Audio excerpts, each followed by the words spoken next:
High friends welcome back to my another mini blog. आज के छिलो 15 আগস্ট তাই আমি আমার স্টুডেন্টদের স্কুলে ছেড়ে আমি আমার ফ্রেন্ড মিলে চলে আসলাম মন্দিরে। হ্যাঁ, অনেক দিন ধরে আসবো ভাবছিলাম আমাদের এই চাকলা মন্দিরে, তাই আজকে চলেই আসলাম দুজনে মিলে।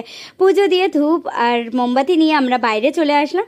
এখানে ধূপ মোমবাতি ধরিয়েই আমরা পুরো মন্দিরটাকে পরিদর্শন করে নিলাম। এখানে সুন্দর সুন্দর মূর্তি ছিল, ঠাকুরের প্রতিমা ছিল, দেখে খুবই ভালো লাগছিল।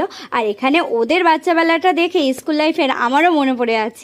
তারপরে আমরা বাইরে এসে তিলক নিয়ে রাজভোগের লাইনে দাঁড়িয়ে পড়লাম ঠাকুরের প্রসাদ গ্রহণ করার জন্য।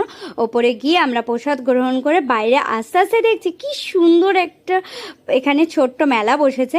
মেলা ঘুরতে ঘুরতে আমাদের এই পানের দিকে নজর পড়ছিল, তাই মিষ্টি পান নিয়ে আজকে আমরা ব্লগটা এখানেই এন্ড করছি এটা খেতে খেতে।